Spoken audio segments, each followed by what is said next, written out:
Hello, everyone, and welcome back. We are continuing our conference, which we started yesterday, a big conference on art and design theories and practices.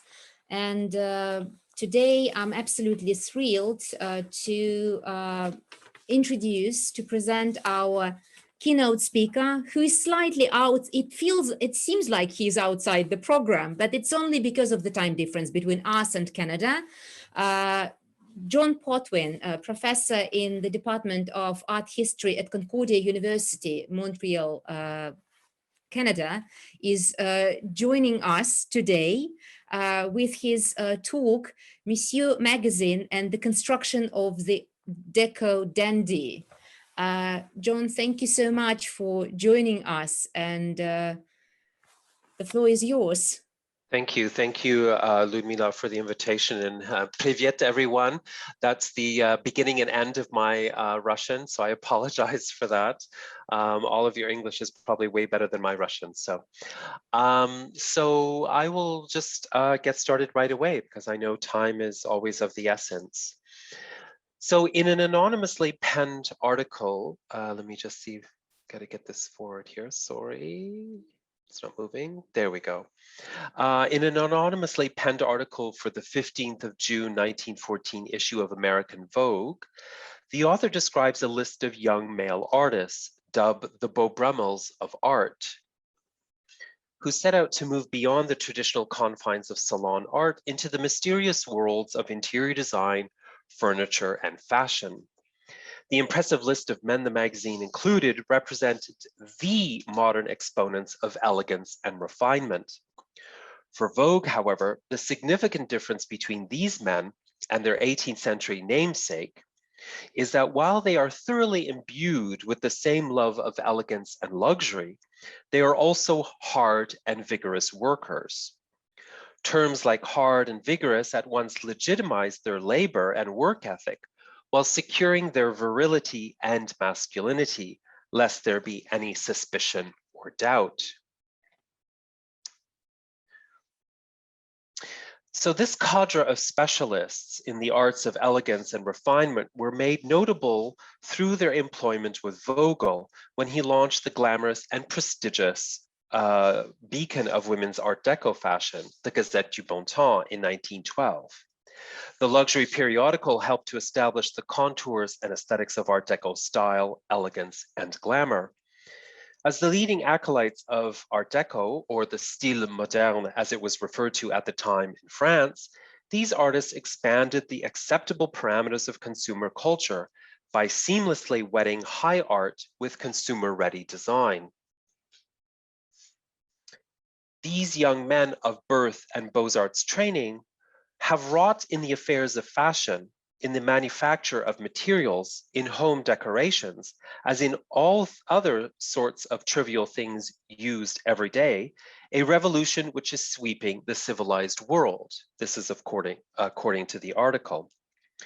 Most remarkable about this brief 4-page article is that although it is clear these artists were providing the so-called trivial matters and material for quotidian fashion and interior design, as key progenitors of Art Deco style, they were also identified as dandies from the outset.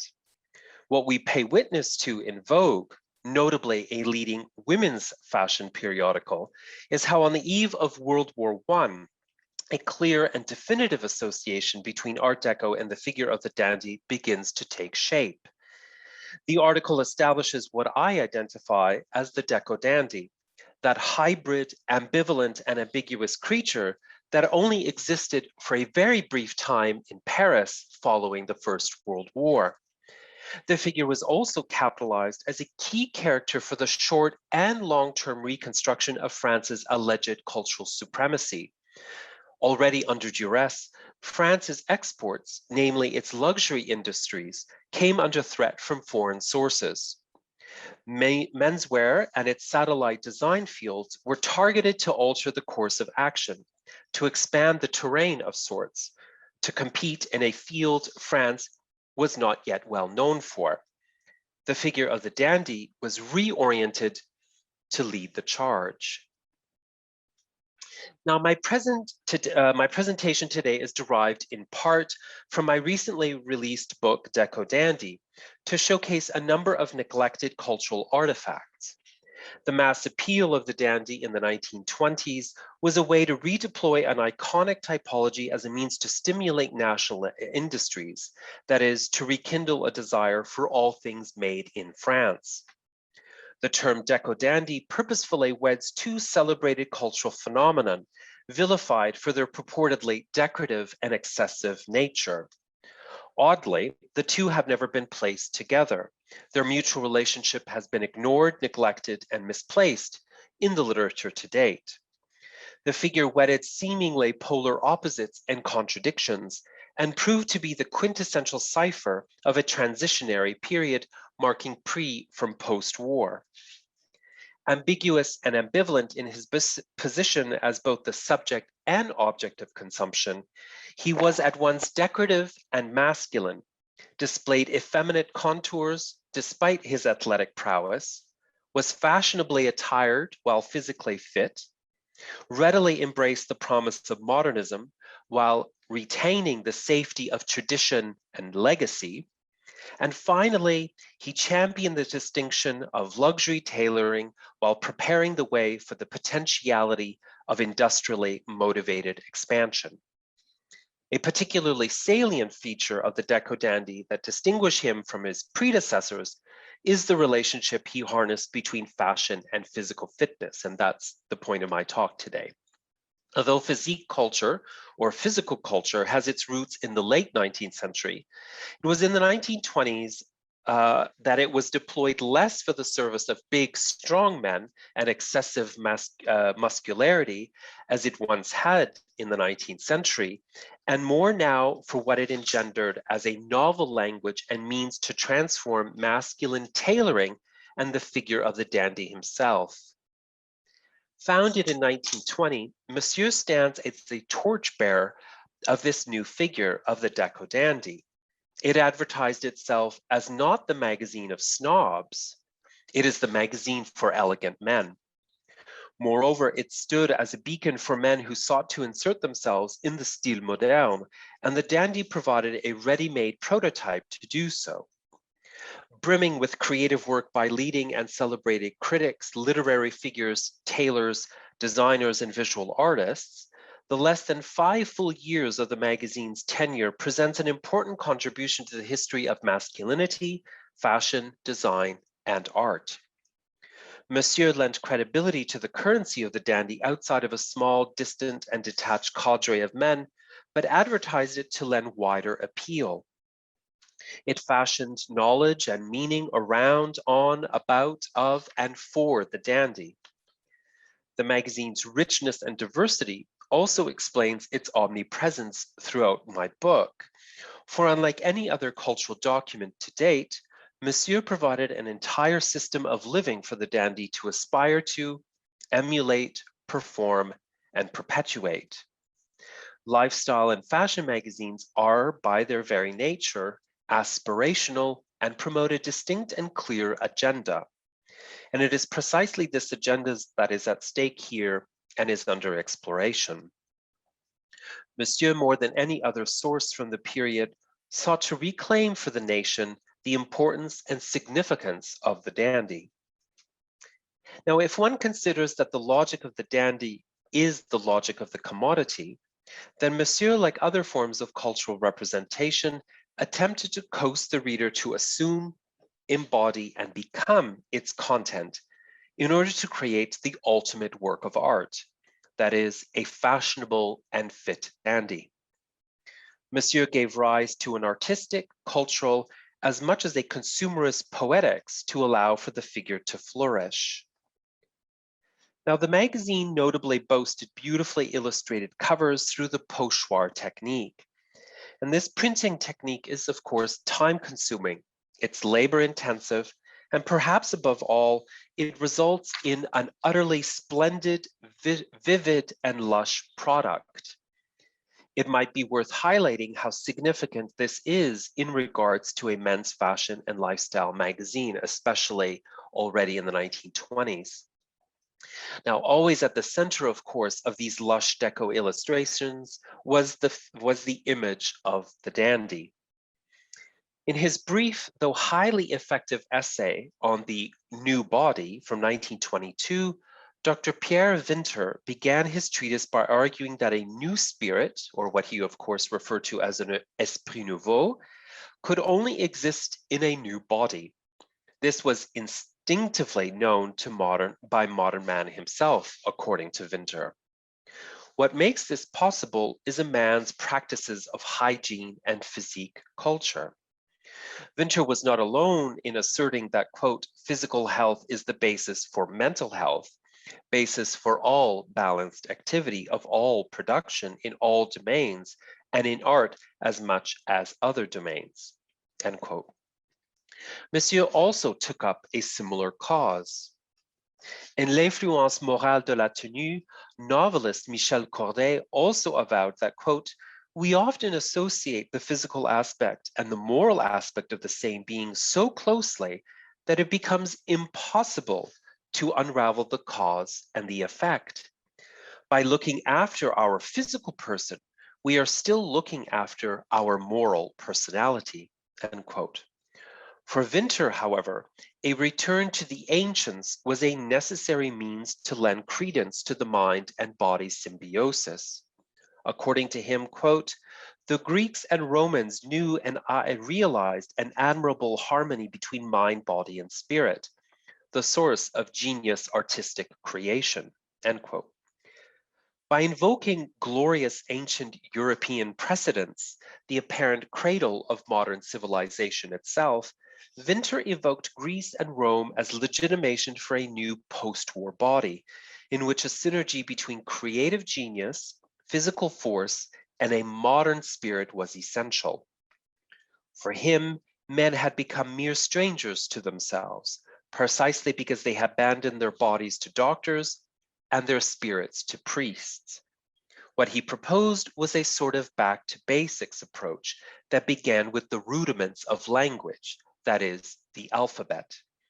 Building man anew, implied in Winter's admonishment, required a physical literacy that would help transform all aspects of society and redefine culture itself. Now, with an altogether different ambition, and exactly 1 decade earlier, respected cultural critic, author, and dandy himself, André de Fouquier, in his preface to Abel Léger's L'Élégance masculine, lamented that it was rather difficult to ascertain the qualities of the dandy, for according to him, there was only one real dandy, George Brian Beau Brummels. Now, Brummels famously refused to engage in any sort of physical activity that might threaten the stance of his hat, the cleanliness of his boots, or the integrity of his perfected silhouette. According to de Fouquier, quote, a powerful musculature was a sign of a lack of distinction. And when Lord Seymour set up a weapons room at home and was proud of his monstrous biceps, he caused astonishment, end quote. As a result, the cultural critic and dandy queried whether this meant that sports and elegance were incompatible. On the contrary, for as de Fouquier suggested, sports have transformed the dandy, have released its troubled aspects from its obligatory dullness, from its insolent phlegm. Our fashion is appropriate to the life of action. Brummel be damned. In his article on the complete man for the March 1921 issue of Monsieur, critic André Geiger stressed how the modern man has located the body he once lost. Now, this so-called complete man to which he referred was described as an aesthetic aristocrat who, unlike Brummel, had become sportive and physical. Physical movement bestows onto the dandy, according to him, its magical powers, which transforms the human body, which spiritualizes it. In his 1934 essay, Marcel Mauss provides a means through which to explore how men and societies learn how to use their bodies.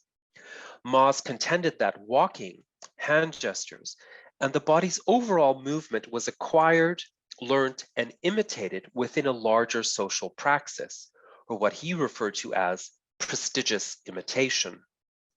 Indeed, among the various attributes one can clearly associate with the Deco dandy is his newly acquired physical prowess, arrived at through athleticism, physique culture, and even modern ballet.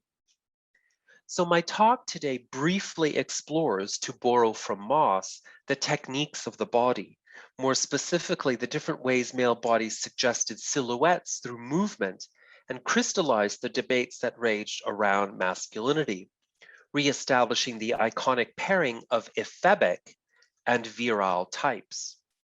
In their own unique ways, the virile and ephebic bodies represented the divergence of the Art Deco aesthetic, not as mere rivals, but as integral to the ideals of post-war consumerist rehabilitation.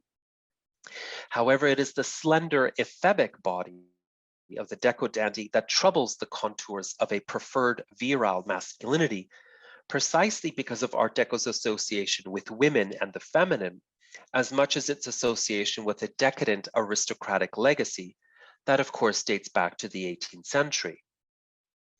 What the material here shares in common is the manner by which, through silhouette, the display of the male body threatens to render masculinity itself decorative. As a result, I assert this aspect, that is, the male body in general, and the thin ephebic body in particular, was and continues to be easily ignored and dismissed in the history of Art Deco. With Monsieur for the first time in modern history, men's fashions and stylishness seemed as if to step out of the proverbial closet, once locked away through the great masculine renunciation of the early 19th century. In the 1920s, men of the middle and upper classes sought out fashionable alternatives to the moribund ideals established by their fathers and grandfathers, who were themselves responsible for a destructive and illogical war. Fashion, its graphic representation or its idealizations, became a means to engender a sense of novelty and freshness. As with all good dandies, however, tradition is never thrown out entirely or too far out of reach. Novel modern choices nonetheless became important vehicles to attend to tried and true sartorial challenges, problems, and questions. Now, not surprisingly, one of the strongest advocates for educating the male consumer and instilling a harmonious relationship between him and his tailor was, of course, Monsieur magazine. Like the Gazette du Bon Temps, it too quickly established its national agenda as the peerless voice of modern French male tailored fashion and elegance. While a war was being waged against English tailors, Monsieur also inferred another war, one between tailor and customer. For his part, the single-name critic Philinte concluded that critics could neither let themselves be taken in by bad tailors nor sheepishly be influenced by their dictates. The reason for this precaution underscored Monsieur's persistent concern for the tailored silhouette, which formed an integral part of the broader sphere of influence it sought to gain over the proper contours of the male body as a whole. The role of the tailor was clear, especially according to Carrette, who maintained for a tailor knowledge of how to choose the quality of fabrics that respond to the shape we want to give clothing is essential. He must know how to guide the customer on the form to be given, the kind that would suit the manner of being of the latter. Because if he is truly a man of taste, he will not dress every man in the same way. He must modify the forms according to the anatomy, the conformation according to age as well. He must not let himself get carried away by the up-to-date fashions. They are never of a veritable elegance. The real modern tailor, has a style of his own. He is the one who directs fashion without us doubting it. Indeed, what was made clear in countless articles was how essential the tailor was in deciding harmonious, balanced masculine lines, one that adhered to the specificity of the individual's identity and yet did not stray too far off the course of true timeless elegance. In fact, a true accomplished tailor stylizes personality, according to the magazine, and in order to do this, he must be a sort of psychologist. Now, elegance became a critical discursive trope in the elucidation of the proper silhouette. As a logical and rational reflection of the very contours of the body, elegance served to legitimate a tailor's designs. As Monsieur argued, little by little, our silhouette has been transformed, fortunately for the better.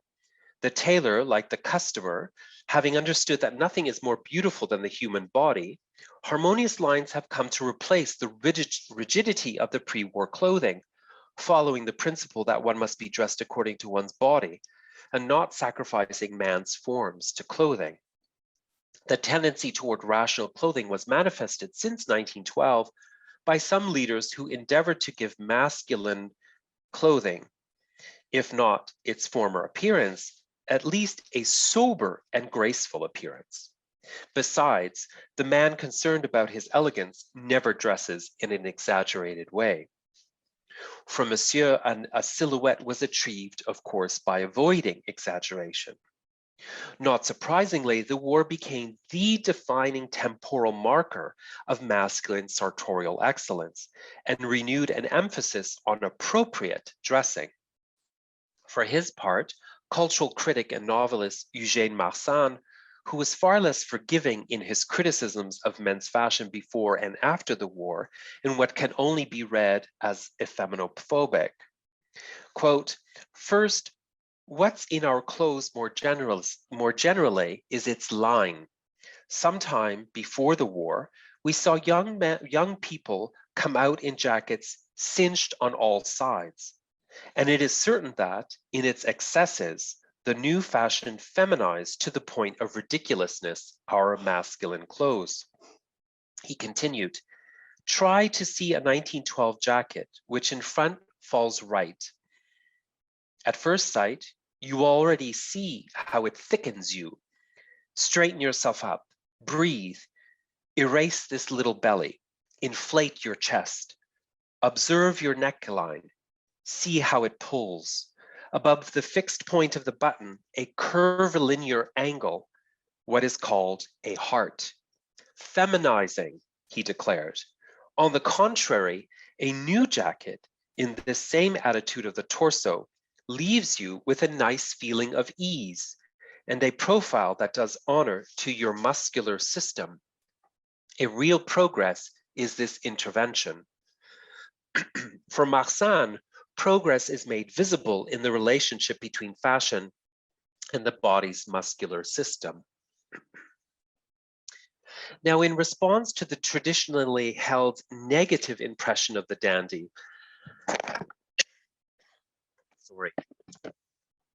and the ever-expanding tidal wave that physique culture movement proved to be, Monsieur strategically married fashion and aesthetics with ideal physicality.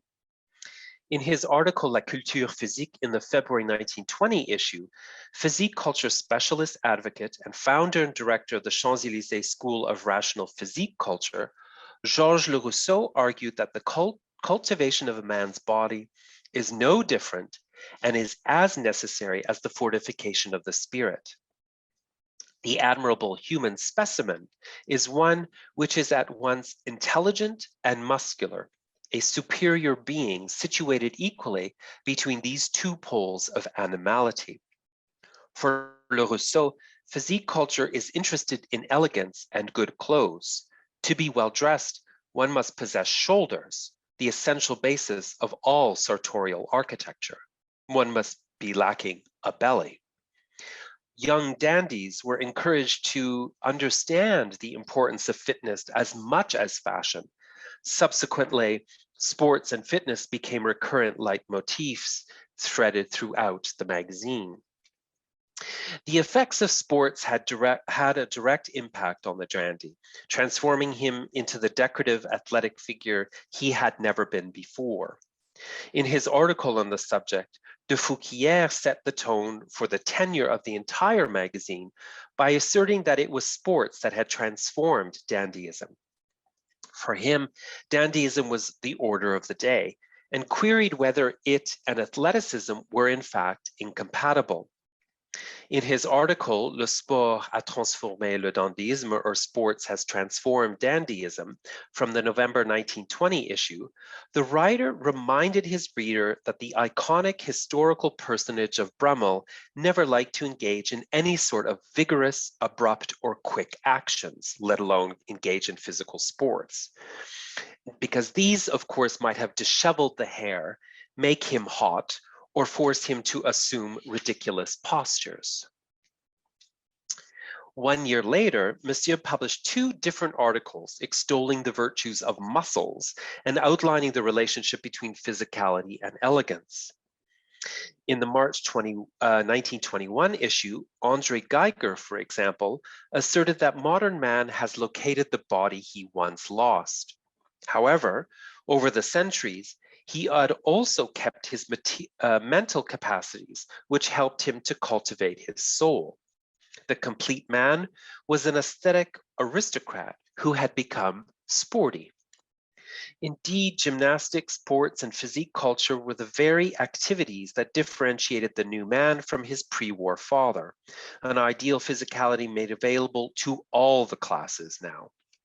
According to the critic, this led to an entire social movement which celebrated physical beauty and the naked male body, without hurting modesty or offending the policeman. In the light of the stadiums, he stated, the bodies, the movement they offer each day, marvelous spectacles in the eyes of the lovers of forms and carnal colors. Appropriately, men of all ranks and professions interested themselves in the plastic potential of the body. Now, this investment in the body was no longer the purview of an aesthetic elite. The plasticity of the body became a critical means through which to confirm and maintain a proper or even improper silhouette. The body's movement, contrary to what the much celebrated 19th century poet, critic, and self-professed dandy Charles Baudelaire advocated, did not destroy a man's silhouette. Rather, it was physical movement which gives it its magical powers, which transforms the human body, which spiritualizes it, which extracts from it the body, which makes it spring forth like a spark, the flamboyant beauty. The modern athlete should be given the place of honor, according to Geiger. Indeed, the modern athlete, for him, replaced the late 19th century and pre-war so-called obese and repulsive excessive masculinity of strongmen like Prussian showman Eugene Sandow, who famously toured music halls across Europe to expose his muscular body. According to Geiger and the countless advertisements that circulated in various media, there was a renewed national interest in training the so-called complete man, particularly through activities like the physique culture advocated by the Joinville School, which understands, quote, the deep meaning located in the slightest gestures of man, to see how the current physical rebirth will soon lead to a total renaissance of our civilization. Geiger asserted that, quote, athleticism is rhythm and order. There is liberation in it, end quote. Truth is therefore revealed in movement itself. Above all, between athletes and spectators, among the multitude of spectators, whatever class they belong to, athleticism establishes a communion and serves as a social national bond. And we already see that this link can become international, and the language of gestures, like that of sounds, is independent of spoken idioms, according to Geiger. Indeed, the plasticity of the silhouette, as made possible through movement, engendered an entire somatic language for decoding, understanding, and appreciating modern masculinity and the male body. Fashion through the tailor's rational cuts, and fitness through physical training allowed for a new body to emerge, one that represented forebears like Beau, Brummels, and Charles Baudelaire, whose sense of fashion was unrivaled, but was viralized through fitness and movement. Now, for his part, Dr. Stroll expounded on the virtues of elegance and muscles in the September 1921 issue of Monsieur. Through a fictionalized account of a conversation with a friend on the topic of physique culture, Stroll made note of his companion's concern for maintaining what he called purity of his sartorial silhouette, and professed that tennis was enough to maintain his athletic happiness. Indeed, for Stroll, such an attitude was a product of thinking about traditional silhouettes. For this, he blamed the designers, for while preying more on women, had also inflicted harm on men's bodies as well. He also held advertisements featuring strong men like Sandow and Cadine responsible, in which, according to him, they appeared ugly for good reason. Svelteness, rather than an overabundant, excessive musculature, was better worn by men. The answer for the doctor lay in the ancient Republic of Athens, where this aristocracy valued both the moral and physical culture of its citizens. According to Aristotle, the most beautiful men were pentathletes because they possessed suppleness and strength at the same time. However, among the various athletic exercises, it was running, according to Dr. Stroll, that allowed men to refine, stretch, and produce long and fine muscles, which confers the supreme silhouette. For Stroll, the Faranese Hercules, an exemplary model Sandow emulated, was an example of decadence, with its hideous bumps and excessive musculature. Gladiators, on the other hand, for the doctor, were magnificent examples with their willowy bodies, not least because of the way they were worn. They wore their own evening attire. Now, in a more modern context, men like American actor Douglas Fairbanks, the athlete of cinema, and French boxer Georges Carpentier, who took great care of his wardrobe, were said to be exemplary specimens of Stroll's svelte ideal.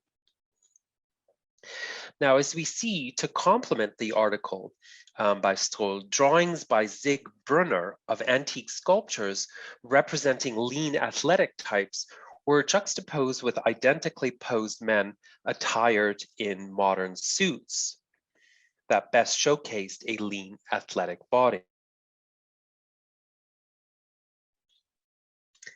Now, since France's defeat in the Franco-Prussian War, the ideal of a strong and virile male body and its future health circulated widely as a serious concern.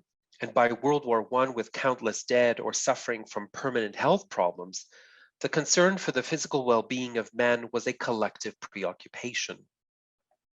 A renewed emphasis on the physical fitness of the body collided with an expansion in fashionable lifestyle choices, such as, of course, the expansion of vegetarianism and the concept of dieting, which we all know too well today, of course. Physique culture was meant to respond to national and social fears by turning to ancient Greek exemplars as emblematic of republicanism and the ideal male citizen endowed with both healthful muscularity and civic virtue, of course. According to the leading proponents of the movement, the exacerbating conditions of modernity made men a pale comparison to their Greek precedents, emblematized in ideal plastic form in antique sculptures. It was believed that modern man lacked the essential ingredient of true and honorable manhood, that is, vigor. In France, at the end of the 19th and well into the 20th century, athletics and aesthetics were pitted against each other and were deemed antagonistic expressions of masculinity. Men affected, or perhaps more appropriately afflicted, by aesthetic inclinations threatened the health of the nation and represented the weak progeny of the urban metropolis. Sorry, can I just confirm that everybody can see the entirety of the screen? I just realized that my screen is a bit different, so. So it seems like, yes, we can see. Yeah. Oh yeah, Yeah, I see. all Okay, good. okay, good. Good.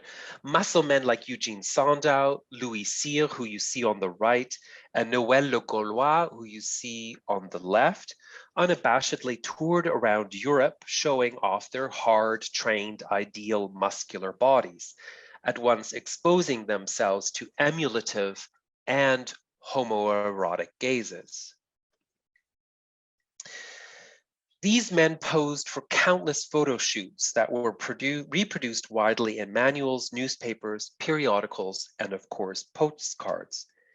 The wide media circulation of these body types, coupled with the inauguration of related popular magazines, gave men a wide array of visual stimuli and role models from which to gain inspiration and enjoyment. The proliferation of advocates and various media of physical culture showed it to be an efficacious and robust disciplinary technology for building normative masculinity in a way that also reinforced the idea, whatever the logic of abstract Republican individualism, that citizenship was both male and embodied. Physical culturist figures like Marcel Rouet, for example, advocated rational exercise for rescuing modern man from the softening effects of civilization. Various effects of modern existence threaten to erase the visual markers of sex difference, including muscular power and toned physique, that in the latter modern age had underpinned male supremacy in the gender hierarchy. Pronouncements by this specialized press that served as both beauty and fitness manuals transformed judgments and proclamations on the male body into an aesthetic enterprise. Oops. The concept of male beauty became even more important to non-specialist magazines like Monsieur, for example, which reported on the outcomes rather, of a dubious competition selecting the most beautiful and the ugliest men on American campuses. It also sought to move beyond mere theoretical musings on the nature of male beauty to showcase what it saw as exemplary models. And the image on the left is the competition on the image on the left, which on the top right is the ugliest man, and the two other images are the most beautiful men. And the image or the sheet on the right-hand side was again another general musings on the most beautiful young man in the world at the time. For the first time in history, however, within the pages of Monsieur, ideal physicality was suffused with discussions of the latest in men's fashion. For the magazine and leading cultural commentators of the period sought to fashion a clear link between tailoring and athleticism. In a brief article, La Culture Physique, again by Georges Lerousseau, who wrote extensively and widely on physical culture and its social necessity in magazines, of course, like Monsieur, maintained that one must cultivate one's body like one enriched the spirit. The young dandies of the day, he remarked, did not understand the merits of doing sit-ups, placing their feet under armoires, especially given that the artifice of the suit gives them large shoulders and a pigeon chest. Being well dressed, he suggested, is not all the elegance of a good man. It is necessary, under the adornment of the fabrics, to possess the solid base of a body well erected and maintained in all its natural grace by the constant struggle against the adipose invasion which lurks within our existence of sedentary and greedy citizens. Has Marcel Boulanger not written, elegance is all muscles first, and then in gestures next? The goal of the article, and the tacit message again of the magazine overall, was that fitness proved to be a novel way to improve upon and a critical orientation of the Deco dandy. The association between a well-tailored suit and ancient Greece was propagated far and wide in support of the figure of the Deco dandy. In the image on the sort of right here, we see an advertisement for the French tailor Robert Cumberland on the occasion of the 1927 Exposition de France à Athènes. In Cumberland's advertisement for the exposition's general catalogue, a line drawing of a man in formal dinner attire is coupled with the silhouetted figure of a blackened Greek male body. The racial ambivalence and ambiguity of Cumberland's twin figures is corrected only by way of Antonius, which we see at the bottom, presumably the sculptural brace of the figure in the background. The blackened figure acts in a duplicitous way. On the one hand, the dark pre-industrial naked Greek body is purposely set into relief with the industrially civilized, sharp, and elegantly attired French man as a means to heighten the latter's modernity and civilization, while on the other, the former conjures a mythical, sculptural connection between modern France and ancient Greece. And that was just as a sort of aside, that was the whole purpose of this exposition, was to create these intense links between ancient Greece as civilization and of course modern France with all of its, inventions, innovations, and of course luxury objects. And tailoring really took center stage. And in the book, I talk about this at great length, actually. De Fouquier maintained that elegance and the dandy's métier of subtlety was what draws out its connection to the most cultivated and elegant civilization. Quote, but it was by such small details, by a personal concern for perfection, that the smallest artisans and the last of the plebeians of those famous civilizations, like the Greek civilization or the Florentine Renaissance civilization, left the impressionable memory of their beauty. According to Georges Lerousseau again, like women who were very proud to possess a mannequin size, men too had their own version in the form of the tailor silhouette. This resulted in a design which, with certain harmonious proportions that emphasized the cut and the fabric. The ideal body, the one that was best suited to contemporary men's tailoring, possessed the following set of features: broad shoulders, back straight, narrow basin, flat belly, external profile not visible. The attention to sports had, according to Lerousseau, resulted in more eyes being more used to finer silhouettes. As a result, what one was seeking out were the proportions and beauty of the Apollo Belvedere, a sculpture made flesh, in other words. Here, a perfected formula of artifice and nature conjured the ideal male physique. However, the advocate cautioned against the type of man who became unreasonable as a mass of muscles. Even boxers, according to him, while we applaud them, they also have many deformations due to their profession. Their faces lose their character because of all of the punches. It was, rather, the amateur sports enthusiasts, in other words, the men that read Monsieur, for example, who made us know a new aspect of beauty. Athletes are elegant when dressed because their frame fits perfectly in the silhouette that the tailors have fashioned or adopted, according to the sporting style. The emphasis was no longer placed on conjuring an antagonism between athletics and aesthetics, nor was it focusing ocular attention on the male nude. Rather, advocates wedded the sculpturing techniques of physique culture with the sartorial architecture of men's tailoring to construct a healthy consumer, one that could lead France away from the devastation of war and into economic prosperity. And just as a note, I mean, it's very clear, but this advertisement is a perfect manifestation or visualization of the three elements coming together: tailoring, ancient Greece through sculpture, of course, and of course, the méthode d'Esbonnet, which was a physique culture method propagated for a large part of the 20th century, in fact. Under financial duress, Monsieur suspended publication between October 1924 and May 1925, when it was sold to André Filleul, who kept it alive until December 1925, under a slightly revised and perhaps interestingly for our purposes, a new title, Monsieur les modes et les sports, or Monsieur fashions and sports.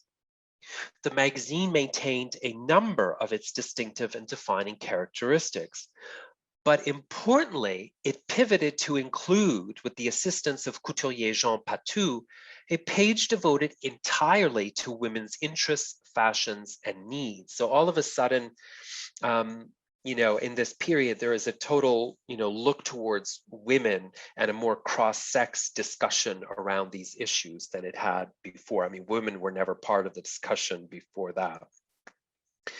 Interestingly, rather than reproducing images of men's fashion featured at the 1925 Exposition des Arts Deco, the magazine elected to publish photographs of women's haute couture from the Pavillon de l'Élégance.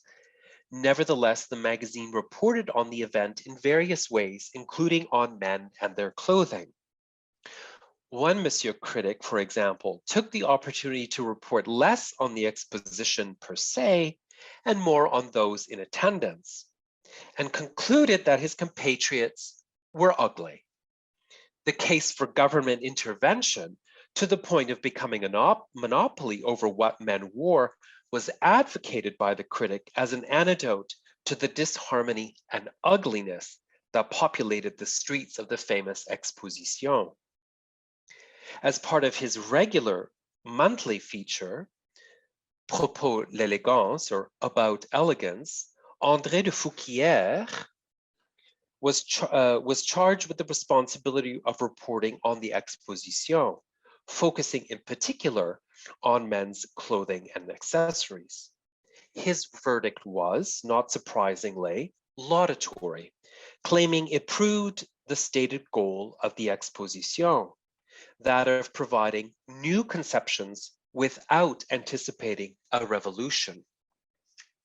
So successful were its contents that he concluded that the 1925 Exposition presented enough evidence of a period as marked as before and after the French Revolution.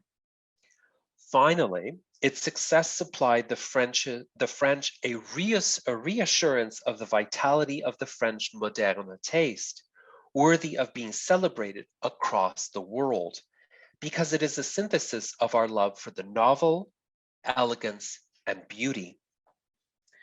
With men's tailoring and accessories, cultural critics, tailors, and even government ministers alike saw an opportunity to simultaneously expand France's consumer base both domestically and internationally.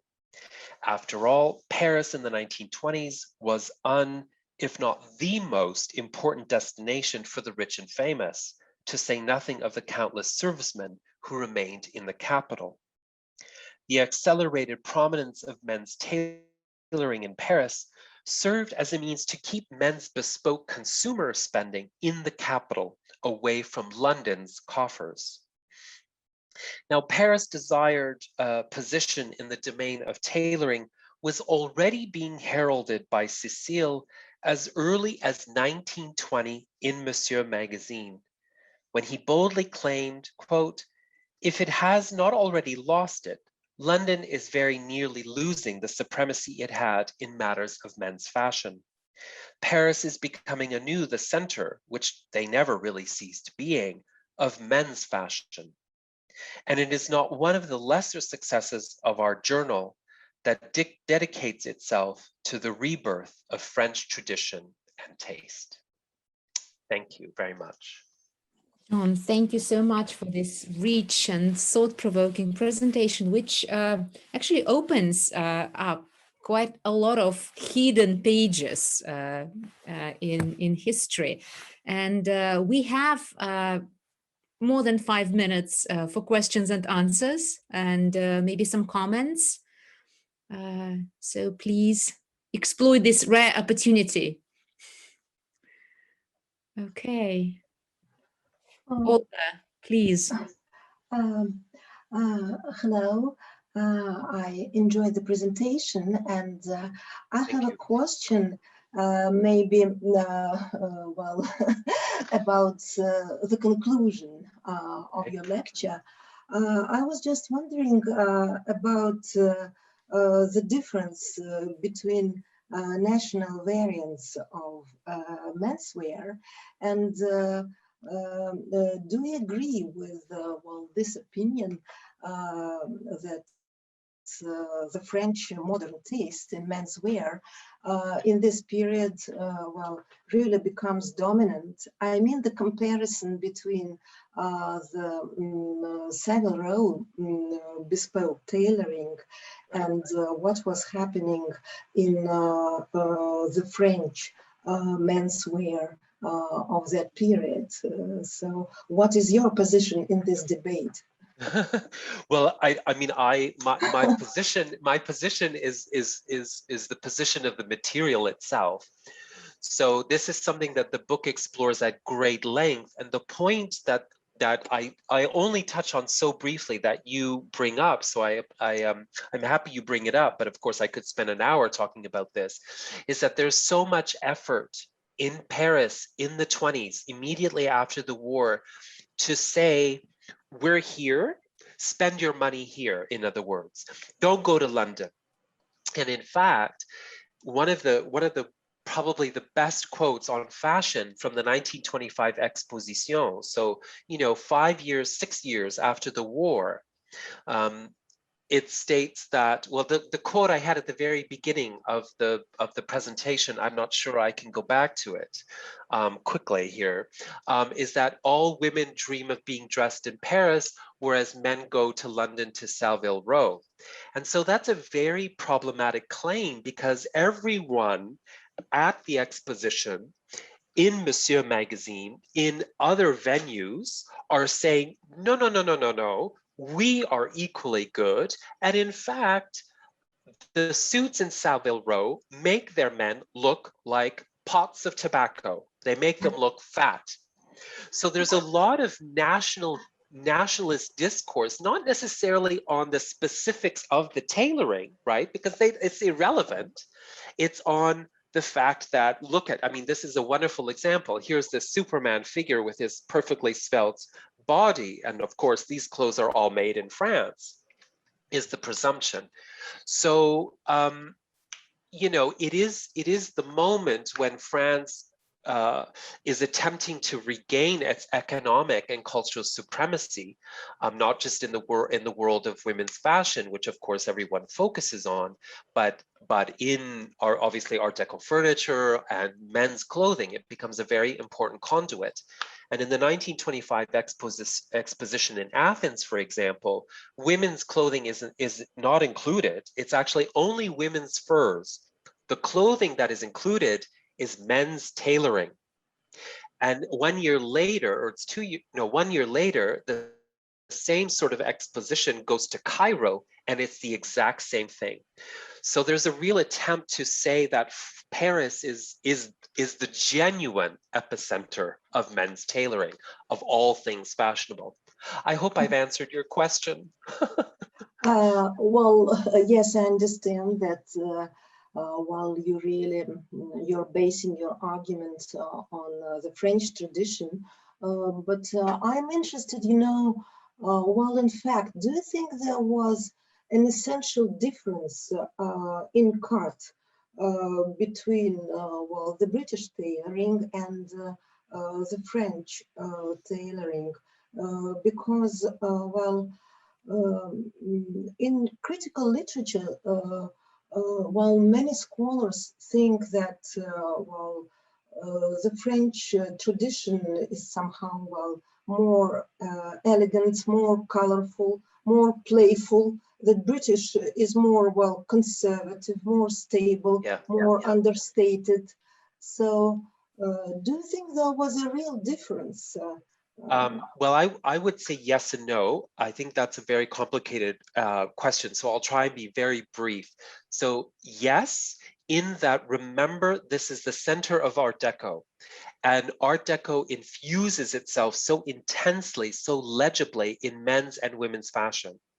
So we always think of Paul Poiret or Patou or Chanel, but the fact is that men's clothing also incorporates, for example, especially things like sweaters and cravats and hats and accessories, all of these geometric, cubist, colorful motifs, et cetera, et cetera.